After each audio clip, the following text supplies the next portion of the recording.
Hello बच्चों, क्या हालचाल। आई होप आप सब बढ़िया कर रहे होगे। तो वीडियो का टाइटल देख के तो समझ गए होगे कि आज हमें क्या पढ़ना है, टाइप्स ऑफ केमिकल रिएक्शन। इससे पहले हम लोग पढ़ चुके हैं हमें केमिकल रिएक्शंस बनानी कैसे होती है, मतलब इक्वेशन कैसे बनानी होती है और उन्हें बैलेंस कैसे करना होता है। तो आज की वीडियो का topic types of chemical reaction. तो देखो, केमिकल रिएक्शन जो है ना वो करीब 5 तरह की है। अब ये 5 तरह की रिएक्शन में हमें समझना है, हमें आइडेंटिफाई करना है कि कौन सी वाली रिएक्शन में क्या हो रहा है। जैसे अगर रिएक्शंस को आप लिस्ट करो तो पहला आता है आपका कॉम्बिनेशन रिएक्शन, तो उसमें क्या हो रहा है, देन डिकम्पोजिशन में क्या हो रहा है, तो वही सारी चीजें हमें डिटेल में पढ़नी है। तो मैं क्या कर रहा हूँ, आपको एक लिस्ट बना के यहाँ पे दे रहा हूँ, देन वन बाय वन हम क्या करेंगे, सारे रिएक्शन को डिटेल में समझेंगे। तो टाइप्स ऑफ केमिकल रिएक्शन जैसा मैंने कहा 5 पार्ट में डिवाइडेड है। तो पहला क्या है, the first thing is combination reaction. Okay, combination reaction. Then number 2 है decomposition reaction. Decomposition reaction. Number 3 है डिस्प्लेसमेंट रिएक्शन। एंड नंबर 4 है हमारा डबल डिस्प्लेसमेंट रिएक्शन।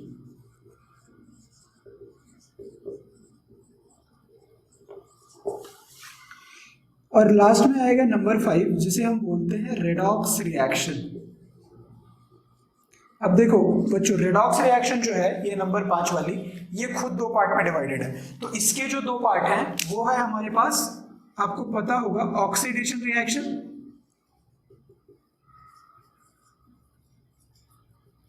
और दूसरा है रिडक्शन।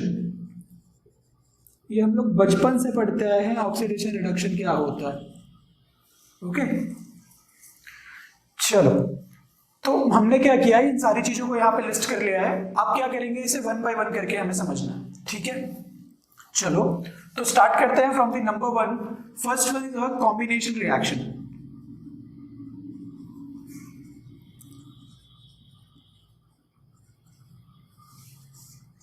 अब देखो नाम से क्या समझ में आ रहा है, कॉम्बिनेशन रिएक्शन का मतलब ही यही है कि आपके पास जब 2 रिएक्टेंट हो और वो दोनों रिएक्टेंट अगर आपस में कंबाइन होकर कोई नया प्रोडक्ट प्रोवाइड कर रहे हैं तो उसे हम क्या बोलते हैं, कॉम्बिनेशन रिएक्शन। इसको एक जरा एक बेटर एग्जांपल से अगर आप समझना चाहो तो मैं इसको ऐसे कह सकता हूँ। फॉर एग्जांपल, मेरे पास 2 रिएक्टेंट है, एक का नाम है ए और दूसरे का नाम है बी, ठीक है। दोनों रिएक्टेंट आपस में रिएक्ट करने के लिए कंबाइन हुए और उन्होंने एक नया प्रोडक्ट बना के दिया ए बी। यही तो है कॉम्बिनेशन रिएक्शन, कुछ नहीं है, बस 2 प्रोडक्ट जो हमारे 2 रिएक्टेंट हैं वो आपस में रिएक्शन करेंगे और कंबाइन होकर क्या देंगे, एक नया प्रोडक्ट ए बी। इसको और बेटर समझने के लिए देखो, एक बड़ा प्यारा सा एग्जांपल है मेरे पास। जैसे कार्बन को अगर तुम ऑक्सीजन से रिएक्ट करा दो तो क्या बना देगा, CO2 होगा, वही तो हुआ। यही तो है कॉम्बिनेशन रिएक्शन, कार्बन ने ऑक्सीजन से रिएक्ट किया और CO2 बना दिया। तो नेम इटसेल्फ इंडिकेटिंग, नाम खुद बता रहा है क्या हो रहा है, कंबाइन हो रहा है, तो इसे हम बोलते हैं कॉम्बिनेशन रिएक्शन, ठीक है बच्चों। चलो देखो, अब है नंबर 2, जिसे बोलते हैं क्या, डिकम्पोजिशन रिएक्शन ना। तो नंबर 2 इज डिकम्पोजिशन रिएक्शन।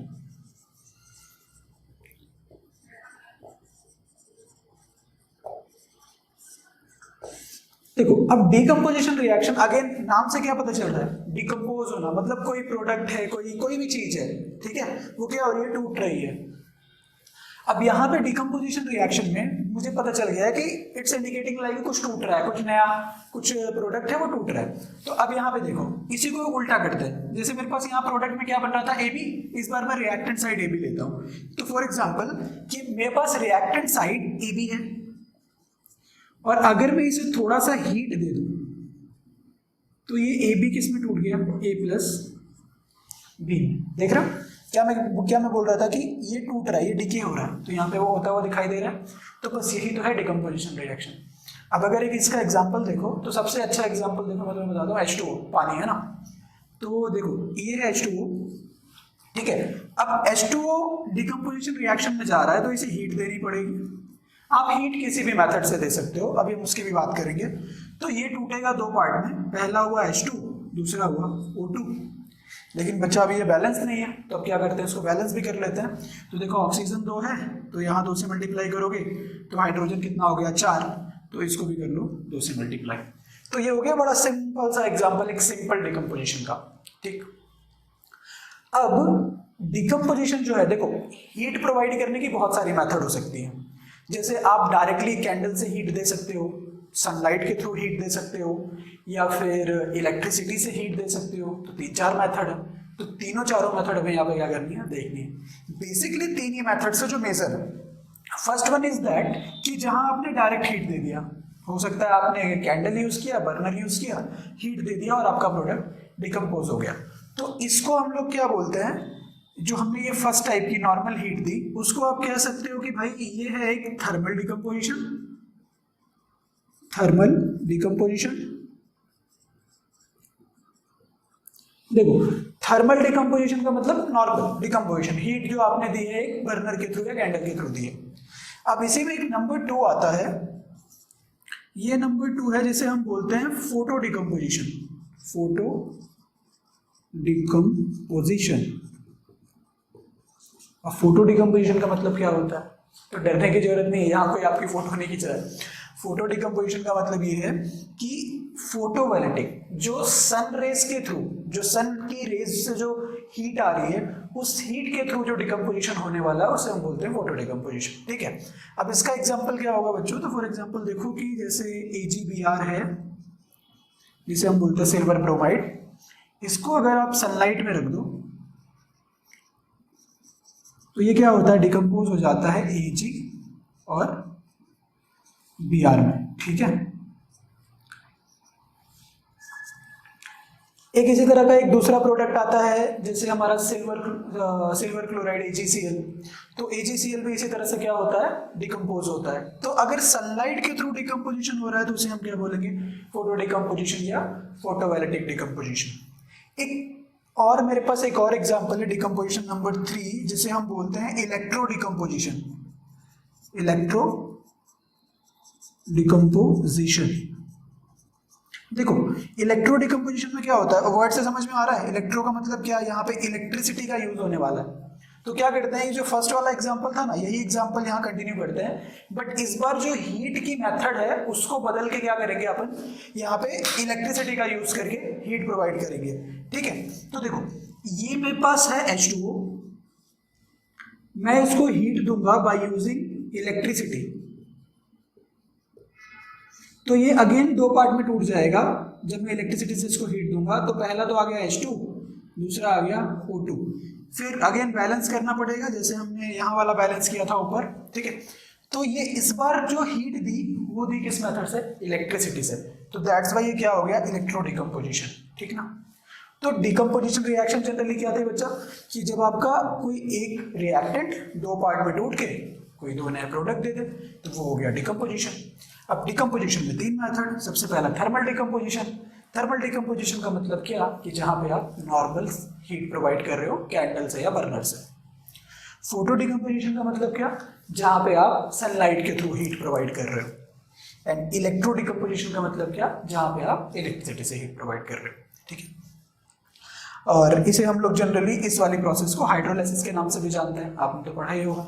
ठीक है, तो ये हो गई हमारी अभी कंप्लीट कितने टाइप की रिएक्शन, एक तो हो गई कॉम्बिनेशन और दूसरी हो गई डिकम्पोजिशन। इसके बाद आती है हमारी नंबर 3 और नंबर 4 की रिएक्शन। तो चलो फटाफट से उसको भी देखते हैं एंड देन ये टॉपिक हम कंप्लीट करते हैं। ठीक है, चलो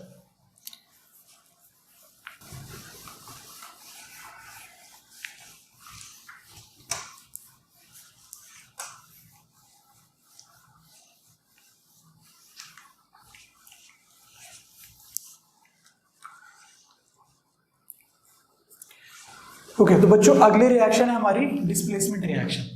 ठीक है, डिस्प्लेसमेंट रिएक्शन नाम से ही कुछ पता चल रहा है, फिर से डिस्प्लेसमेंट रिएक्शन नाम से क्या पता चल रहा है, कोई तो कहीं जा रहा है। अब वो कौन कहाँ जा रहा है वो भी हम देखते हैं। देखो डिस्प्लेसमेंट मीन्स कि एक प्लेस से दूसरे प्लेस पे जाना। फिजिक्स का डिस्प्लेसमेंट, वही वाला डिस्प्लेसमेंट की यहाँ पे बात हो रही है। फिजिक्स में कोई ऑब्जेक्ट जाया करता था, यहाँ पे क्या हो रहा है, कोई केमिकल जा रहा होगा, कोई कंपाउंड या कोई एलिमेंट इधर से उधर जा रहा होगा। तो देखो फॉर एग्जांपल जैसे मेरे पास यहाँ पे मैं आपको बोलूँ कि मेरे पास एक रिएक्टेंट है A और एक कंपाउंड है CB, और जब ये दोनों आपस में रिएक्ट करते हैं तो क्या होता है कि ए जो है वो सी को उसकी प्लेस से डिस्प्लेस कर देता है।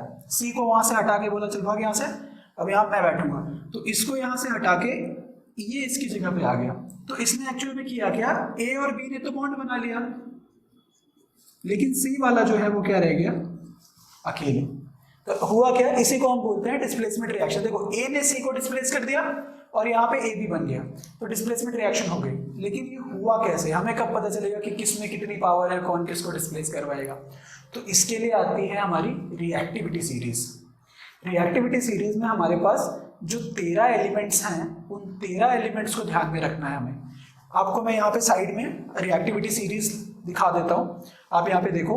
तो ये जो मेरे पास 13 एलिमेंट्स है ना, इनमें से आप जब टॉप से बॉटम तक देखोगे तो जो टॉप वाला है वो हाईली रिएक्टिव है और जो बॉटम वाला है वो लेस रिएक्टिव है। टॉप वाला देखोगे तो मेरा पोटेशियम है, पोटेशियम हाईली रिएक्टिव है, जैसे उसको पानी में डालते हुए क्या होता है, एकदम तगड़ा वाला रिएक्शन करता है। और वहीं एकदम नीचे आओगे गोल्ड सिल्वर की तरफ तो वो लेस रिएक्टिव है।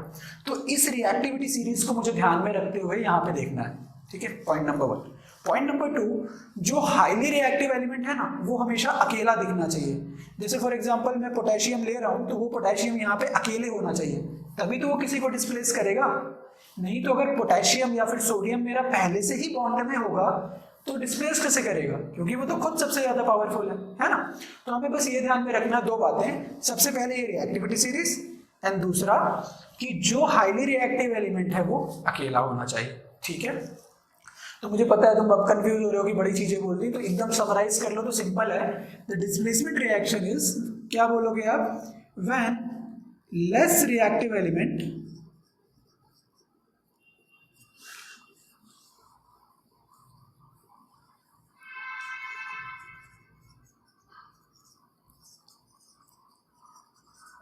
will be displaced by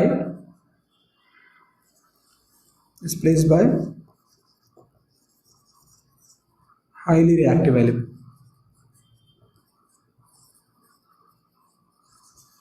बस इसी को बोलते हैं डिस्प्लेसमेंट रिएक्शन। और लेस रिएक्टिव कौन है, हाईली रिएक्टिव कौन है, तो आपको पता चल जाएगा किस चीज से, इस रिएक्टिविटी सीरीज से, ठीक है।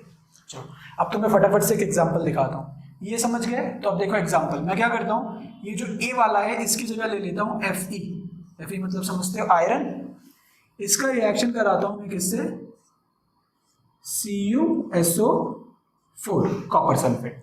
अब देखो, अब हमें पता है क्या होगा, Fe क्या करेगा, कॉपर को उसकी प्लेस से कर देगा, डिस्प्लेस क्यों कर देगा, क्योंकि Fe हाईली रिएक्टिव है। तो यहाँ ये क्या बना देगा, FeSO4 प्लस Cu, यही तो होता है ना बच्चों।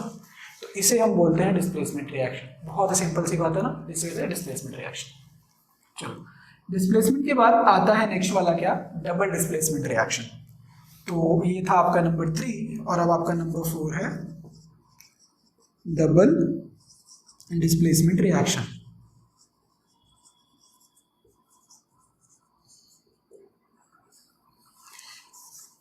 देखो डबल डिस्प्लेसमेंट नाम से ही पता चल रहा है कि डिस्प्लेसमेंट की प्रोसेस इस बार 2 बार होने वाली है।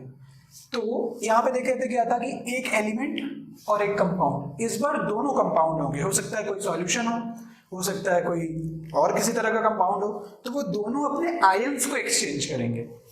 यहाँ पे सिर्फ इसने इसको डिस्प्लेस किया ना, तो वहां पे क्या होगा, सामने वाला भी डिस्प्लेस करेगा। तो देखो मैं तुम्हें एक एग्जांपल दिखाता हूँ। फॉर एग्जांपल मेरे पास है क्या, AB और इधर है मेरे पास CD।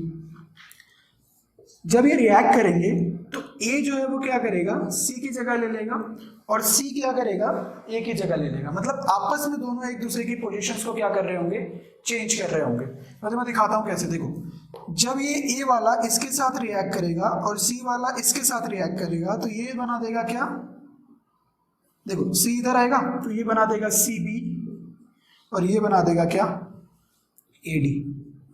समझे, इसने जगह ले ली इसकी तो ये बन गया AD और उसने जगह ले ली इसकी तो ये बन गया CB। मुझे पता है कंफ्यूजन हो रहा है, ठीक है। तो हमारे पास ऑप्शन क्या है, एग्जाम्पल। देखो एग्जाम्पल, तो एग्जाम्पल में मैं लेता हूं एक जगह पर BaCl2 और दूसरी जगह पर ले लेता हूं Na2SO4, ठीक। करा रिएक्शन, Ba क्या करेगा, इसकी जगह लेगा, यही होता है। देखो सी बी, सी और बी एक साथ में आ गए, ए और डी एक साथ में आ गए, यही होगा। तो अगर मैं बी ए का रिएक्शन करा रहा हूं तो बी ए किसके साथ जाएगा, यहां पे जाएगा डी के साथ, क्या बना देगा, BaSO4। चलो तो बना दिया क्या, BaSO4। नंबर 2, अब मेरे पास क्या बचा, Na और Cl2, जो मैं पता है कि C और B अब रिएक्ट करेंगे, तो क्या बन गया, NaCl। ठीक है, केमिकल फॉर्मूला का ध्यान रखना, यहाँ NaCl2 नहीं होगा, NaCl होगा, क्योंकि हमेशा NaCl बनता है, वो हमें बाद में बैलेंस करना पड़ेगा। यहाँ भी 2 Na है, यहाँ भी 2 Cl है, तो क्या कर देंगे हम, 2 NaCl और BaSO4 वैसा का वैसा। तो देखा, इससे हम बोलते हैं डबल डिस्प्लेसमेंट रिएक्शन। यहाँ पे आयंस ने क्या किया, एक दूसरे को एक्सचेंज किया, इसकी जगह इसने ले ली, इसने इसकी जगह ले ली, तो इसे हम बोलते हैं डबल डिस्प्लेसमेंट रिएक्शन। ठीक है, चलो तो हो गया बच्चा डबल डिस्प्लेसमेंट खत्म। अब चलते हैं नेक्स्ट वाली रिएक्शन है रेडॉक्स। नाम से अब देखो ऑक्सीडेशन भी है और रिडक्शन भी है, तो दोनों को बारी बारी से समझना जरूरी है, और यही हमारा लास्ट टॉपिक भी होगा इसका। चलो तो नाउ रेडॉक्स रिएक्शन का मतलब क्या होता है, बहुत ही सिंपल, आप समझ सकते हो। देखो ये खुद 2 पार्ट से बना है। रेडॉक्स का जो आर आया है वो आया है रिडक्शन से, तो रिडक्शन से मैंने ले लिया ReD, ओके। और जो मेरा OX आया है वो आया है ऑक्सीडेशन से, तो उसका ले लिया मैंने OX, तो क्या हो गया, साथ में कंबाइनली इसको मिला के आप क्या बोलते हो, रेडॉक्स। चलो इतना समझ गए। अब बात कर लेते हैं कि भाई ये ऑक्सीडेशन और रिडक्शन क्या होता है। ऑक्सीडेशन का मतलब कोई ऐसी प्रोसेस जहां पे आपका एलिमेंट ऑक्सीजन को गेन कर रहा हो, तो उसे मैं बोलूंगा ऑक्सीडेशन। जैसे कार्बन ने अगर ऑक्सीजन से रिएक्ट किया, ठीक है, और उसने बनाया क्या, CO2, तो ये क्या हो गया, कार्बन का ऑक्सीडेशन, है ना। तो कोई भी पर्टिकुलर रिएक्शन में अगर कोई एलिमेंट ऑक्सीजन को गेन करता है, ऑक्सीजन गेन करे और आपका हाइड्रोजन का लॉस करे या लूज करे, ठीक है। अगर आपका कोई एलिमेंट ऑक्सीजन गेन कर रहा है या हाइड्रोजन लूज कर रहा है, विच मीन्स कि वो कौन सी रिएक्शन है, ऑक्सीडेशन की रिएक्शन। और इसी का उल्टा अगर कोई एलिमेंट, अब बात कर लेते हैं रिडक्शन की, अगर कोई एलिमेंट ऑक्सीजन को क्या करे, लूज करे, ठीक है, अगर कोई एलिमेंट ऑक्सीजन को क्या करे, लूज करे एंड हाइड्रोजन को गेन करे,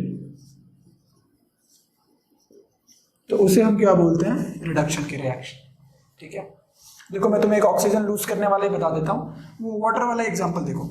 जैसे यहाँ पे H2O था, इसको मैंने डिकम्पोज करा दिया, तो जब मैंने इसे डिकम्पोज कराया तो ये कन्वर्ट हो रहा था H2 और O2 में, ठीक है। तो यहाँ देखो, ये जो हाइड्रोजन ने अपना ऑक्सीजन यहाँ पे लूज किया, तो ये जनरली क्या हो गई, एक रिडक्शन की बड़ी बेसिक सी रिएक्शन, पहली बार में अगर आप देख रहे हो तो बड़ा सिंपल सा क्या हो गया, रिडक्शन का रिएक्शन हो गया। अब जब ये दोनों रिएक्शन, रिडक्शन भी और ऑक्सीडेशन भी, किसी एक ही रिएक्शन में हो जाए, साथ में दोनों, तो उसे हम क्या बोलते हैं, रेडॉक्स रिएक्शन। ठीक, देखो ये दोनों तो समझ गए, अब मैं तुम्हें दिखाता हूँ रेडॉक्स रिएक्शन कैसे काम करती है। देखो रेडॉक्स रिएक्शन में जैसे तुम्हारे पास कॉपर ऑक्साइड है, और इस कॉपर ऑक्साइड का रिएक्शन तुम करा दो H2 से, हाइड्रोजन से, तो यहां पे होगा क्या कि Cu अलग हो जाएगा और H2 अलग हो जाएगा। अब यहां अगर देखोगे ना, इसका हुआ रिडक्शन, हुआ कि नहीं, क्यों हुआ रिडक्शन, ऑक्सीजन लूज कर दिया, और इसका हुआ क्या, ऑक्सीडेशन। अब इसका ऑक्सीडेशन क्यों हुआ, क्योंकि इसने ऑक्सीजन गेन कर लिया। तो बच्चों बहुत सिंपल है, अगर दोनों रिएक्शन एक में हो जाए ना, तो उसे हम क्या बोलेंगे, रिडक्शन। कि एक ही रिएक्शन के अंदर तुम्हारा रिडक्शन भी हो गया, ऑक्सीडेशन भी हो गया, तो उसे मैं बोल दूंगा रेडॉक्स, ठीक ना। तो ये हो गई हमारी रिएक्शन नंबर 5। ओके, तो अगर इसको फटाफट से समराइज कर लो, तो हमारे पास टाइप्स ऑफ केमिकल रिएक्शन में 5 टाइप के रिएक्शन है। Combination, decomposition, displacement, double displacement, redox. Redox में फिर 2 टाइप का रिएक्शन। और उसके बाद हमने हर रिएक्शन को क्या किया है, बड़ा ही डीप में और इजीली समझ लिया बच्चों। ठीक है, तो आज के लिए इतना ही था। अब मिलते हैं नेक्स्ट वीडियो में।